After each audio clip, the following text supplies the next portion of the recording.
What up? What up? What up? Welcome back to another edition of Green with Envy. Feels so good to be back. This is your boy Will Weir checking in. How you doing? How you living? Joining me as he does each and every time, my best friend, co-host, and the coach of our podcast, the one and only Greg Manakis, who I appreciate for putting the team on his back due earlier in the week. Shout out to you, my guy. Yo, that was a fun time doing the solo pod, but it was not as fun as getting to hang out with my best friend. So I'm happy you're back, man. And even though you're in unfamiliar digs there. Yeah, man, playing a road game tonight. So we are now approaching the century mark as far as hours go without power in the Weir Insane. household. So yeah, it's been rough out here. For those of you, obviously, Greg and I have said this many times. We podcast from down here in Austin, Texas, try to make it back to Boston when we can. But obviously the bad weather hits Boston typically, especially in the wintertime, a lot more than it does here in Austin. And right now, this is kind of the freeze junior. So a couple of years ago, we had to do kind of the reverse. Greg was lost without power for, caveman status during that storm for what, 4 or 5 days? Like that was not just no power, but everything was shut down. How long was it that you were actually kind of in that nomadic lifestyle? I think it was really just about 48 hours, but the issue was it snowed and the Yeah. entire city was covered in ice. So like you couldn't go anywhere. Mm-hmm. This snow, I mean, we actually got really lucky this time because I live by the airport now. So I'm like on the same power grid as people that, everybody else in the airport. So like I didn't even experience any of Yeah. the negative effects that a lot of people have. So I'm just like feeling bad for everybody out there that Well, doesn't here's have what's power. wild. Here's what's wild about this one, man, is so, with the last storm, it was all the grids went down like all over Texas. And that was the big issue. With this storm, what it is that the power lines were in different areas were affected by all these different trees and branches that started Mm. falling. Like my house just got killed. Like if you go outside my house right now, there's about a 6-foot tall batch of branches that are just sitting there waiting to be picked up that had to be removed from my backyard. So it's in this storm. It's actually because we're technically, I think, on the Dell Medical grid, I believe. So Mm. I think what it is that it's like what's making it hard to restore power is it's getting hit in all these isolated areas, and so it's like 20 houses in one area are affected because power lines are down from some Yep. tree or branch, and so now it's just they don't have enough manpower to get to each area. So I think at this point we're down to about 5 or 6% of Austin doesn't have power, and your boy's part of one of the few, the proud. that Well, is shout out to here. Becca for letting Yeah, you guys stay there. So at least you're able to do this pod. I was a little bit worried I was gonna have to do back-to-back solo I know, pods, I know, I know. but I, we're I here. I couldn't let you do that. Shout out to our homie Becca out here letting us crash like an Airbnb. But I was really disappointed that I wasn't able to pod with you earlier in the week. So I wanted to make sure we get something up because honestly, Greg, this is one of my favorite times in the NBA. It is NBA trade deadline week. And it's chaos, it's drama, it's everything the NBA is. I know some people don't love, the stuff that's just not on the court. I am not that guy. I am the one that loves all the juice, all the tea, everything that happens. And we've already got dominoes falling. So, from the time that you podcasted, in which the Boston Celtics laid the absolute smackdown on the Brooklyn Nets, 43-point, just straight drubbing of the Nets, that will now be the last time that Kyrie Irving ever wears a Brooklyn Net uniform. That's pretty sweet, right? That's Yeah, dude. Like we broke Kyrie. The Celtics officially broke Kyrie, dating back to Kyrie, obviously his tenure in Boston, but then the Lucky Stomp. After the Lucky Stomp, I think everybody in the city was just like, "Is there any way that Kyrie could be more of a villain for this city?" And like it was very fitting because although I kind of disagreed with the Kyrie sucks chance at the end of the game against the Nets, like why even do that at that point? Like we clearly won the chess match. You know what I mean? Like Kyrie was done. And then in the press conference, he says, I'm not going to stop until I figure out what's going on in Boston, like this methodology that the Boston Celtics have. I'm not going to stop until I crack it. And then his way to crack the code was to say, I don't want to be with the Nets anymore. Yeah, less than 48 hours, request a trade out. And, I was flying on Friday and I landed and I had to text one of our group chats because, we've talked about it before. I've been duped. I've gotten got by some of these fake Shams accounts, Woj accounts. I was like, all right, I got to make sure this is real. Like, this seems like a parody right now, that there's no way Kyrie is asking out after trying to take on this, faux leadership role with the Brooklyn Nets. And lo and behold, he did. And this time the Nets were just done with it. And so the first big domino of the week, Kyrie Irving to the Dallas Mavericks for Dorian Finney-Smith, Spencer Dinwiddie, first round unprotected pick in 2019 in 2 seconds. I was a little surprised how quickly this got done, from the fact that, the Celtics and Nets just played on Wednesday, and there was not there was no inkling of this. Although with Kyrie, you just never know. And that's something we've said all year about this Brooklyn team is, yeah, man, things are looking pretty good right now, but give it a couple weeks. Let's see what it looks like. And so, here we are now. And so let's just start with, what were your thoughts when it actually went down earlier today, as we're recording on a late Sunday night, when that trade actually went down? What were your initial thoughts? I guess I was surprised that that's all he went for. I was surprised that the Lakers didn't try and beat that offer. Well, have you seen some of those? So this may have come out while you were at dinner here, but there were Okay. some reports of other trades that have come out that included the Lakers, I believe, offering both of those picks, basically the same package you've been hearing, the 2 picks and Russell Westbrook. Maybe Austin Reeves would be in that, which, whatever that does for you. But Mhm. then the really interesting one that they apparently turned down. So there was also the Clippers offer and the Suns offer. Clippers offer was basically Luke Kennard, Terrence Mann, of maybe a first. The picks were a little bit unclear. And then the interesting one, I think, from the Suns, Chris Paul, Jay Crowder, and then they got kind of held up on picks, is where it sounded like that deal fell apart, Wow. in that the Suns were offering a pick, and it looks like the Nets wanted 3 picks, which I think was probably a bit steep for a guy that, that is incredibly unreliable in Kyrie Irving. But yeah, those were some of the deals that are in the mix. And ultimately, they felt like this Mavericks package is what gives them potentially the best chance, as KD is, within a week or two maybe of returning to the court. So what do you think about that? Let's go there. What Um, do you think about the Dorian Finney-Smith, Dinwiddie, and then you add in Kevin Durant coming back? How does that fit for the Nets? How does that feel to you? I think it fits great for them, honestly. I think they still probably need to get a true point guard on that roster. But in terms of the wing depth that they now have, just in terms of defending the Jason Tatums of the world, because they can't stop Jason Tatum. Royce O'Neal, great defender against Jason Tatum, gives him problems. Dorian Finney-Smith has given Tatum problems in the past. And now they got Ben Simmons as well. Who knows if they're going to trade Ben Simmons? But those are 3 guys that you can throw at a Jason Tatum, you can throw at a Jaylen Brown. And if you're the Nets and you're looking at the Eastern Conference, the Celtics are the team that you're scared of, and the team that you just can't seem to beat, as Kyrie said in that his final post game press conference. So, like, I think the trade actually might make them match up better with the Celtics, because Kyrie didn't really scare me when he was the Nets. He was a liability on defense, and we had the guys to cover Kyrie Irving. Now they have Spencer Dinwiddie, who obviously isn't Kyrie, but has had some moments against the Celtics where he's looked pretty good. And they now have the type of team that could give the Celtics some issues with the wing defenders that they have. So ultimately, I think it actually might make them better against the Celtics, but in terms of their ceiling, I don't think it makes them a championship contender. Yeah, it's really interesting, because those were very similar to my thoughts as well. We've talked before, anytime we do a Luka Tatum matchup, we inevitably start talking about the teams as a whole. And Dorian Finney-Smith is always someone that stands out for his perimeter defense when it comes to those type of matchups. So like you said, you now have Dorian Finney-Smith, you have Royce O'Neal, you have potentially Ben Simmons, Kevin Durant's a good defender in himself. Nick Claxton is someone that, that has had a tremendous leap, that is in the defensive player of the year discussion. So, I think this team, and now, of course, this all depends on KD. Like, does KD get upset and ask for a trade in the next couple of days? I'd have no freaking clue. This team is it's so hard to predict. But, typically Durant's a dude that you kind of are banking on. Even if he's not happy, he's going to show up and he's going to play, and he's going to play great, because that's just what he has done year in and year out, even when he's unhappy in certain situations. And so I'm with you, where I actually kind of like this move. I feel like they need one more consolidation move to go get, like you said, either a true ball handler, which I think they could get away with because, Dinwiddie can handle the ball and you're going to run everything through Kevin Durant ultimately when it comes to, times that matter.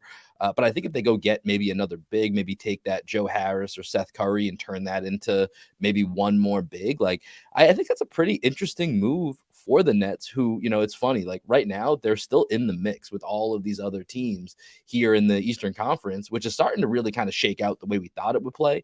Like they're in fourth place. I mean, when you look at the standings, it's the Celtics, the Bucks, the Sixers, which if you go back to the beginning of the season, those are pretty much the three teams everyone identified. This is where the Eastern Conference goes through, is these three teams. Mhm. Then you have the Nets, which are always a wild card, and they've been as advertised. They've been a wild card. They're in that fourth seed. And then you have the Cavs and Heat, and those were kind of the six teams that we always looked at as, hey, this is the six true teams that we think are going to be in the playoffs. And then the play-in mix is kind of what it is. And, minus the Raptors not being there, are also kind of the suspects from the beginning of the season that you would think. So it's a really interesting position for this Nets team to be in.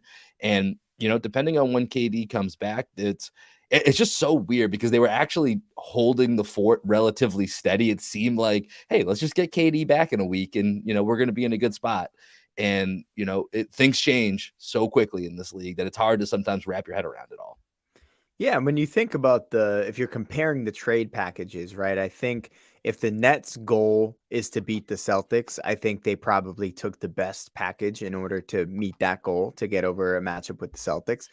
But in terms of like what may make them a finals team, like getting Chris Paul to go with Kevin Durant, because Kevin Durant has to do too much. Yeah. Like they ask him to do everything, and like his turnovers are ridiculously high this season, and he just doesn't look really, really comfortable being like a heliocentric player. He's always been a guy that kind of just like works really well within whatever system he's put within. You know what I mean? And I think if you put Chris Paul with Kevin Durant, it would make Kevin Durant's life a lot easier. Obviously, my thoughts on Chris Paul. I think he's a little bit over the hill. He looked great against the Celtics the other night. And I think he's had a little bit of a resurgence here of late. But I think that actually probably would have made them a better overall team. And if you're adding Jay Crowder to that, that's also a wing defender that you're getting there. So I'm surprised that the Nets didn't take that deal. I would probably honestly be more scared of that team than I am of the team that they currently have. Yeah, because that solves one of the problems that you just said. They still kind of need another ball handler to take some of that off of Kevin Durant. And now you're still probably looking for another big, but you're in the same position you would have been. So I am a little surprised as well hearing that report that they got so hung up on the picks. But depending on what Phoenix was offering, I don't know. It's a tough position, especially, and this is what Kyrie does to your franchise. So good luck to Luka. Welcome to Texas, Kyrie. Like it seems like from the Mavs, I won't spend too much time there. It seems a bit of a desperation move on their part. Obviously, there's a ceiling to it that could be really great, but a lot of teams have thought that with Kyrie Irving, and typically they leave pretty disappointed. Okay, you just said there's a ceiling to it that might be kind of great. Do you honestly think the Mavs are going to come close to sniffing the finals? I mean, here's the thing. Like, I think with Luka, they always have, like, Luka's that great that I think they have a chance. Their defense is incredibly suspect now, especially when you remove somebody like Dorian Finney-Smith from the equation with what they have remaining. And so when you have Luka, I think the West is so close. Every single team is flawed. So I think if they catch a break, like if you have Luka and Kyrie plays the whole contract year scenario out, which is a giant if, I would be surprised, but I wouldn't rule it out. I wouldn't rule it out. I'm ruling it out. They are not Okay. making the finals. There's That's zero chance the Mavs make the finals this year. Like incorporating Kyrie Irving onto that team at this point in the year with all the baggage that he has, Luka's going to have to play a completely different style of basketball with Kyrie on the court. It might make his life easier in certain situations, but the biggest point here is that they're not going to be able to play in defense. They're not going to be able to guard anybody. They couldn't guard anybody in the first place. It's going to make them, maybe a little bit more interesting of a watch, because watching the Mavs isn't like the funnest watch. It's just like Luka making every single decision for 48 minutes. So now it's just going to be Luka. Now it's Luka and Kyrie doing the same thing. So like at least there's like another guy who can do stuff on the court. But the Mavs aren't winning a title. It makes them better for sure. I don't think they were going to win a title regardless. So I think getting Luka help at least shows Luka you're trying to do something. And right now, what you want to do is just make Luka happy. And I think this makes Luka happy. I think you're probably right. So that's more than likely the destiny of that Dallas Mavericks team. It's a hell of an offseason for them coming up. But with that, let's actually transition to a couple Celtics rumors that we've had out there in the past couple of days. Let's start with a potential return of Kelly Olynyk to Boston. This was reported by Chris Forsberg that there is some mutual interest between the Jazz and the Celtics in looking at a deal. Kelly Olynyk's salary is a bit high, so it would be a little bit tougher of a deal to make. But Greg, just give me some thoughts on what you think about Kelly Olynyk returning to the Celtics potentially. I'll give you those thoughts right after this break. So with Kelly O coming back to Boston, Will, I'm actually for that. Depending on what the package is, I think it's like Peyton Pritchard and Gallinari, would it have to be, or just Peyton Pritchard? So, well, I mean, salary wise, it would have to be Pritchard, Gallinari, and probably Justin Jackson or Blake Griffin type, Okay. just to get the salary to work, But and this is actually going to lead into the second rumor that's kind of just flying around this evening, which came out from a report of Brian Robb, who I believe was aggregating something Kevin O'Connor had said, that teams are at least calling about the interest of Grant Williams. And we've heard the Miami Heat connected to Grant Williams earlier in the season. No idea what that smoke was like, although that did pop up again this evening. And so maybe that could be something that it's Grant and Gallinari for Kelly Olynyk. So, but it's some Gallinari basically has to be in there. And then is it Grant? Is it Peyton plus Justin Jackson? But it's something along those lines that would take to get Kelly Olynyk to Boston.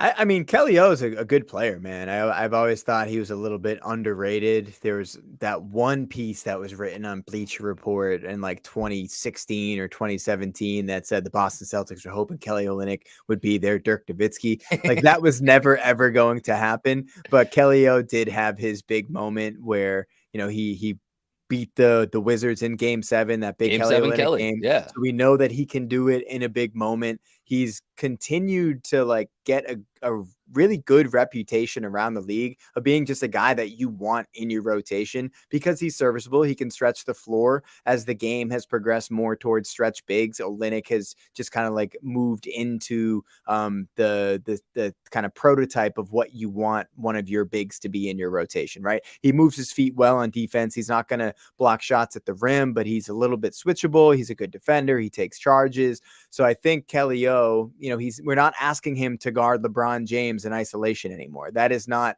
what Kelly O has to do, which he had to do a couple times for the Celtics. And that just was never going to work out. Kelly Olynyk in this situation, I think, is perfect coming to Boston. I don't know that I would want to give up Grant to get him, but if it was Peyton Pritchard and Gallinari, sign me up. Yeah, so I think that's where the conversation for me goes as well. And this is going to lead into just the idea of Grant potentially being available on the market. And a lot of that has to do with the fact that he's a restricted free agent at the end of the season. But for me, yeah, if it comes down to Grant Williams being in this package, I think I prefer the versatility that Grant's going to give you than to what Kelly can. Kelly is going to be a luxury on the team, a very, very nice luxury, like a Mercedes-Benz automobile luxury to have when you're looking at the different front court options that could be available. Really reliable Honda CRV. Okay, let's give a little bit more. Well, we're talking about from like third string backup centers. Like if you were to look around the league, like Kelly would be at the top end of that. For sure. Yeah. I just don't want to call him a luxury vehicle. Okay. That's fair. That's fair. Maybe I'm taking it too far. You got to compartmentalize here the picture of what we're talking about. But when it comes to Grant, I feel like I've felt this way since the offseason when they didn't come to a contract extension, that 9 times out of 10, I understand looking to move Grant. You don't want to, everyone hates losing something for nothing. Right?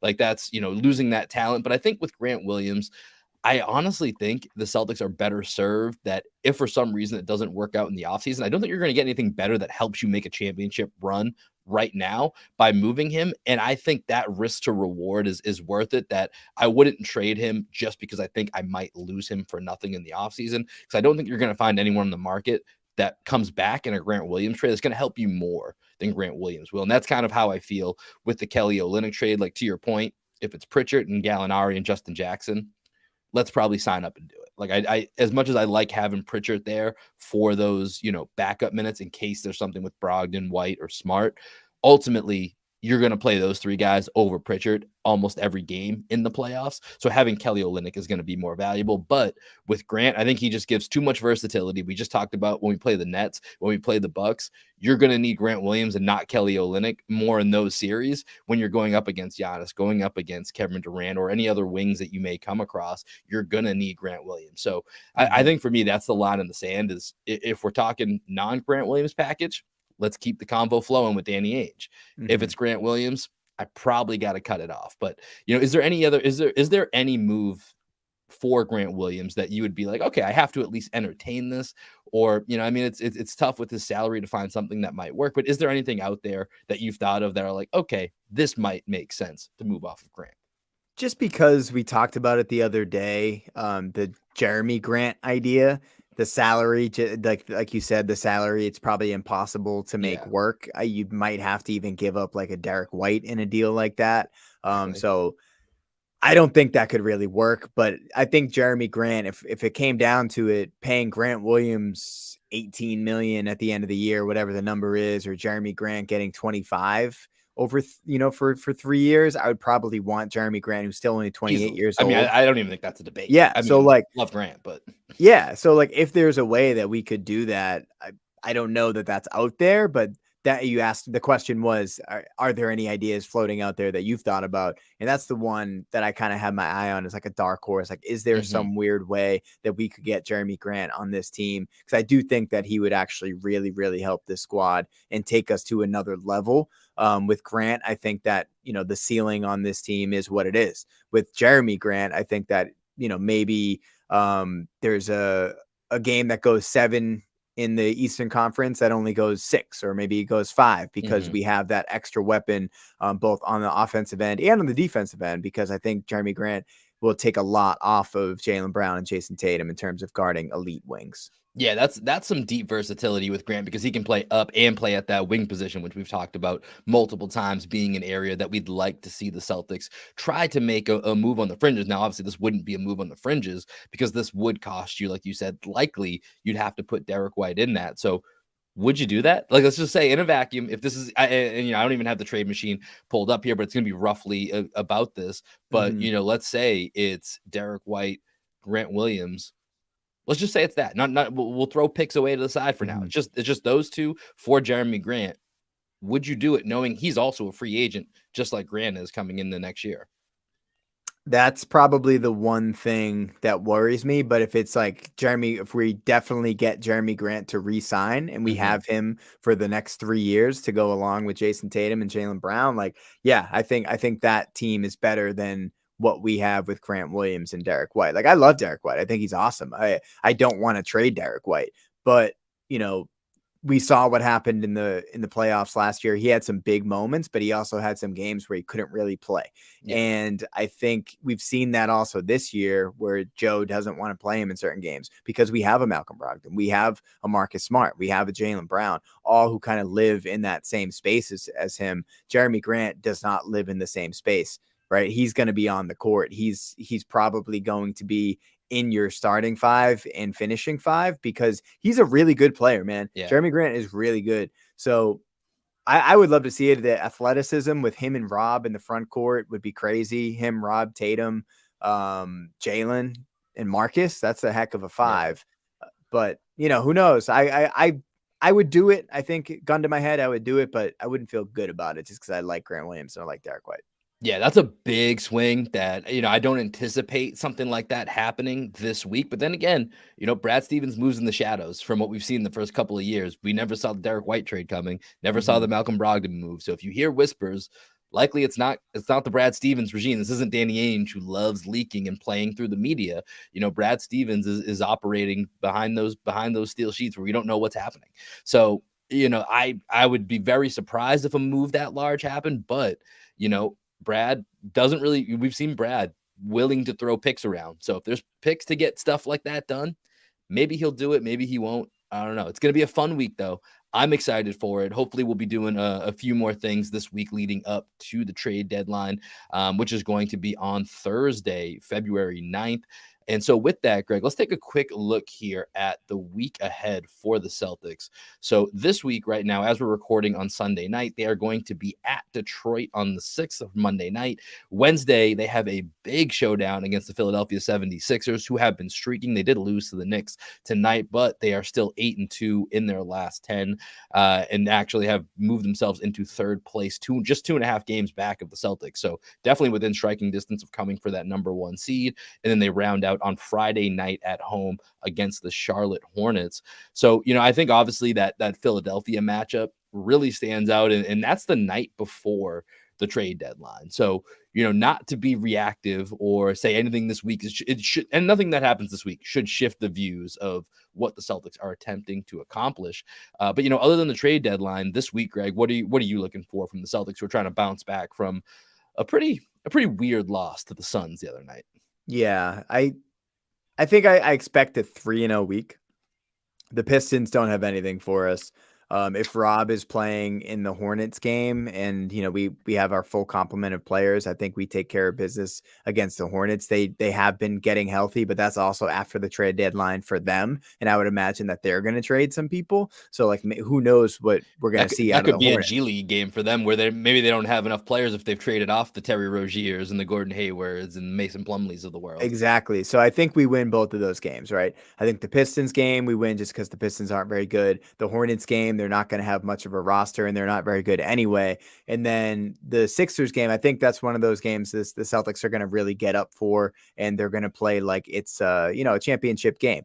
And when you look at what the narrative is around the Sixers, they're coming for the Celtics right now. James Harden just got snubbed for being an all-star. Joel Embiid is the MVP of the league. All this stuff that you see out there. Tobias Harris resurgence, all these things that people are talking about. I just don't buy it. I'm not going to believe in the Sixers until I actually see it happen, until I see them get to the Eastern Conference Finals at least. So I don't believe in the Sixers. I think the Celtics go 3-0. And that's how I'm feeling. How about you? I mean, it does feel like a week where the Celtics do have a real chance to go 3-0. The one hiccup, and Jaylen Brown kind of talked about this after the Phoenix game, is they've got to find a way just to get themselves up for each and every game, not just select moments. And, Philly feels like a game they're definitely going to get up for. And so then it becomes to the Detroit and Charlotte games, which shouldn't be an issue, but then it becomes Detroit. Are you overlooking to that Philadelphia game, or are you prepping yourself for that bounce back? Same with Charlotte, because then they do have some nice matchups the following week against Memphis and Milwaukee. But, I think that Philly matchup is, so I'm with you. Detroit and Charlotte, they should be wins. I'm going to say that they're going to get those 2 wins. And then it comes down to that Philly game. And Philly going into the season, I thought was going to be a really good regular season team. In fact, I even put a bet down that they would end up with first place in the Atlantic Division, Celtics in second place in the Atlantic Division. They could still be the 1-2 seeds, but that Philly was going to have such a good regular season. And part of it, at least when it comes to the playoffs, I'm skeptical as always because they have James Harden. They have James Harden. Mm-hmm. Is Joel Embiid going to stay healthy? That's a massive question. But one of the turning points for them was actually, Maxey and Harden being hurt and allowing them to put Melton into the starting lineup. And so now they have a little bit more balance with Maxey coming off the bench, who I think is probably going to be a top tier contender if he stays on the bench to Malcolm Brogdon's pursuit of being the 6th man of the year. And so I think with that, it does make me like Philly, a little bit more, but I'm with you. I can't believe in them as, they just have to do it. At this point, they have so many guys, including Doc Rivers, who has the reputation of blowing 3-1 leads, across several teams in his NBA coaching career. They just got to do it before you really buy in. But as far as this week goes, I am really interested to see what this looks like, especially where we're going to get a look at Milwaukee in the following week. I think this is going to be a real good look at, the 2 biggest tests in the Eastern Conference for the Celtics, both playing very good basketball right now. How do the Celtics get up for this game? How do they prep for this game? And this is going to be the first time that we really have Rob Williams back, a true version of Rob Williams, back in this game. And so how does that work with trying to corral Joel Embiid? And so I think I'm really excited for that game. They've been playing well, but I'm with you. I think I would lean 3-0, but obviously that's the game where I could see it being a bit of a toss-up. But I do expect the Celtics to be ready for that game. And who knows? Maybe there's some new guys in green by that time. It's the night before the trade deadline. So that's going to be exciting. Stay tuned to us across all of our social medias at Green Envy Pod. We will keep y'all up to date with any breaking news that happens. So if there is a big trade, maybe there's an emergency podcast edition. Who knows? That's the beauty of trade deadline week, is that we never know what's going to happen. With that, Greg, we're going to keep this show a little bit quicker because, as you mentioned, I'm on a road game here. And so I'm actually keeping my lovely girlfriend from the bedroom right now so that she can't go to bed because that's where I'm podcasting from. So we're going to make this a little bit quicker here. So we are going to wrap this up tonight with our vibe check of the week. So, Greg, let's go ahead and cue that up. All right, Greg. I'm gonna go first here because I've had a very interesting week, but and honestly, I feel like I could be negative in this space, but I'm trying to build some momentum here, and let's keep it positive. Obviously, I'm pretty excited here that it's this trade deadline week. I mentioned before, one of my favorite NBA weeks of the season, but I'm gonna take it away from the NBA, and I didn't expect to do this, but as we were waiting to podcast, and I was watching the Grammys. I don't always watch a lot of the awards. Just every once in a while, I'll pop in for a few minutes here or there. Tonight, basically the entire night was a tribute to hip hop. So it was the 50-year anniversary of hip hop. And so they actually had a 14-minute performance going through the history of hip hop with, I think, 33 different artists that range from LL Cool J, Run DMC, DJ Jazzy Jeff. They had Nelly on there for a little bit, Missy Elliott, Queen Latifah, Busta Rhymes was out there, Public Enemy. Definitely, I know you were out at dinner. I definitely recommend you going back and watching it. It was really cool. The funniest part, though, was at the end they tried to incorporate a few newer artists. I feel like they left out a certain genre, a certain era of hip hop within this performance, but they tried to add in, I believe it was Lil Baby, Lil Uzi Vert, and a woman who I wasn't sure who it was, and you could tell the crowd completely lost them as soon as they brought out the newer generation of hip hop. It didn't quite hit, but up until that point, unbelievable performance, unbelievable show. For usual, like, I feel like award type shows, it's not usually that great of performances. They're hyped up and they're not great. This one was really, really freaking cool. Definitely recommend you go check it out when you get a chance, Greg. Where did it compare to the Dr. Dre, was it the Super Bowl performance a couple years ago? Yeah, where you had like Snoop Dogg and Eminem and whatever else. Honestly, I think this was a little bit cooler just because it had so many, like, it kept going. It was almost like in a Family Guy episode when you think the joke's about to end and it's like, oh no, there's more. They just kept adding on layers and layers to it, and you're like, man, how long is this going to go on for? And I think I saw something on Twitter where apparently it was supposed to be maybe 23 minutes and they cut it to 14 because LL Cool J, who introduced the whole thing, did kind of make a statement like, hey, we wanted to get everyone from the 50 years of hip hop involved, but we couldn't. And so it was kind of a weird thing to say before they get started. So if that was true, maybe it would have been even cooler if they had a few more artists they could have snuck in there. Felt like some of the mid 2000s was kind of left out. Mid 2000s to the mid 2015 2016 era was kind of left out. So maybe that was what got cut. But I think it was actually better than the Super Bowl just because of the volume that they had in there, and it was a pretty high hit rate. That's dope. Yeah, I'll definitely check it out. I love those performances where they bring in a bunch of different artists. That sounds fun. But for me, my vibe check, I have two things here, Will, because I'm the one more thing king. That's what I do. Gotta do what you gotta do. First thing, just real quick, we talked about at the very beginning, peanut butter sandwiches, just like the idea of a peanut butter sandwich with milk. I was told a few years ago that I'm allergic to peanut butter. I don't really buy it. That I'm allergic to peanut butter. I've decided for a couple of years, I just said, okay, I'm allergic to peanut butter. I'm not going to eat it. But then recently I was like, you know what? I ate peanut butter my whole life. Just because some doctor told me that I'm allergic to peanut butter doesn't mean that like I can't eat it. So I decided recently I'm back into eating peanut butter sandwiches. I ate a peanut butter sandwich before we hopped on here tonight. That's just how I'm feeling. Yep. Secondly, peanut butter sandwiches are great. Although didn't they make you break out in hives? Wasn't that kind of the issue? They were trying to figure out what was making me break out in hives, and they did like an allergy test, and they told me I was allergic to peanut butter, and I was like, yo, I've been eating peanut butter my entire life. I don't think this is the thing that's making me break out in hives, and I don't know what it was. I don't break out in hives anymore. Maybe like it's you can be a very low level of allergic, like my girlfriend, she's allergic to eggs technically. But like she still eats eggs. Just doesn't don't eat them every day, or don't eat like a 6-egg omelet or something. You know what I mean? Like, for sure. Like so it's probably something to that effect. So I think you're fine, but glad to hear you're back in the peanut butter game, buddy. Yeah, man, I'm back with the peanut butter. And then secondly, just like reconnecting with old teammates. So I went out and met up with Chidozie Ibiabuchi, my guy Dozy, who works for Major League Soccer. He does like I think he's called like a player like player outreach development coordinator or something like that. But basically, he gives presentations to professional soccer players, teaching them how to kind of like develop well-rounded human character habits. So for Doze, it was just great connecting with him. I hadn't seen him in about Senior 9 director years. of player engagement. Sorry. There we go. Senior Looking at my director of guys, player my guys engagement. title here. And just like having that bond with former teammates, and I hadn't seen him in about 9 years. So getting to see Chidozie tonight was awesome. Just like skipping the small talk and getting into the big conversations about like, man, we haven't seen each other in 9 years. Like, let's talk about all the lessons that we've learned about life in these 9 years. Like, oh shoot, like you're getting married in a couple of weeks. Like that's something that's like in my future at some point. Like, let's talk about these things. We talked about therapy. We talked about relationships. We talked about coaching styles, coaching philosophies. We just like went into all these different avenues that I like having conversations like that, but when you are able to have those conversations with someone that you shared an experience with on a team, I think it's really cool to be able to look back on those moments without like living in the past, but more just like accessing the relationships of the past to learn something new in the present.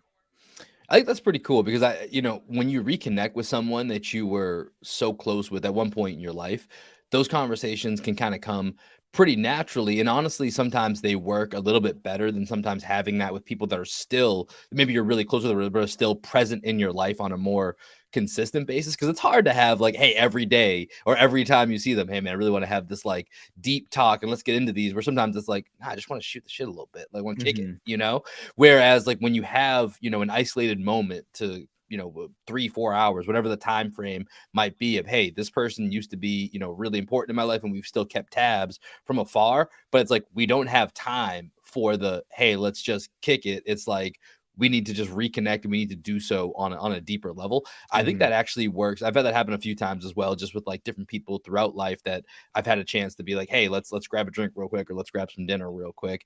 And it's like, man, I remember why I really liked that guy or that person. Like that was a really, really cool time. And it was just more meaningful than some of the platonic surface level conversations that you may have with somebody that you're not that connected to. So I feel you on that. And I'm glad that you guys got to have that moment. So shout out to our guy Dozy.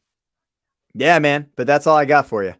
All right. Well, that's going to do it for this episode. Like we said, we're going to keep it quick. I'm playing on borrowed time here. I'm playing on the road right now. I'm hoping and praying that by the time I wake up tomorrow morning, and I saw a text message come through as we're recording that it looks like Austin Energy is not playing ball with my request. So I don't know what's going to happen by the morning time, but I'm hoping by the morning time I can be back to my crib. I haven't been at my dude. This is the other thing. I haven't been at my bed in 2 weeks. I am dying to sleep in my own bed, man. And it is so weird being in the city I live in, but I haven't, but since I've landed Friday afternoon, other than grabbing stuff from my house, haven't really spent time at my house. And when you're away for a certain amount of time, there's nothing more you want than just your things and your surroundings. And I'm dying for it, my guy. I'm dying for it. So hopefully I'll be back on Monday at some point. And for the rest of the week, stay tuned because Greg and I are going to keep y'all posted. It's trade deadline week. Who knows what's going to happen?